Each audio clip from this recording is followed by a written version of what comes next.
Samantala, alamin naman natin ang pinakahuling datos ng pambansang pulisya kaugnay ng pinalakas itong operasyon kontra iligal na droga.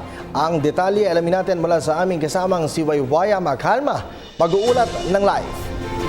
Kirby, pumalo na sa 900 ang bilang ng mga nasasawing umano'y drug personalities sa kampanya ng PNP laban sa iligal na droga o ang kanilang tinatawag na programang Oplan Double Barrel. Ito'y batay sa pinakahuling tala ng Philippine National Police mula nitong July 1 hanggang kaninang alas 6 ng umaga.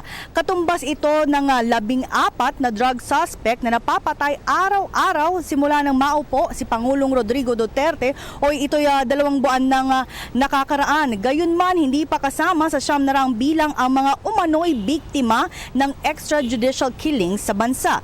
Ayon sa PNP, halos 13,000 na ang naaresto nilang drug suspect sa higit 8,000 anti-drug police operations na kanilang ikinasa. Nasa 627,000 naman ang mga sumukong drug personalities. Kalahating milyon sa mga ito ay mga drug user. Habang umaabot naman sa 565,000 ang bilang ng mga kabahayan na kinatok ng pulisya sa ilalim ng Oplan Tokhang.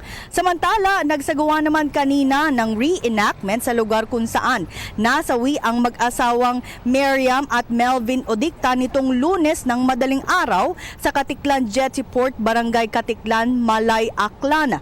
Kasama rito ang bumubuo ng Special Investigation Task Force Odicta sa pangunguna ni Police Chief Superintendent Jose Gentiles, ang Acting Regional Director ng Region 6. Ginawa ito ng PNP para sa mas malalimang investigasyon nang sa gayon ay matukoy na nila kung sino ang namaril sa mag-asawa. At para sa PTV News, ako si Waywaya Maghalma. Maraming salamat sa iyo, Waywaya Maghalma.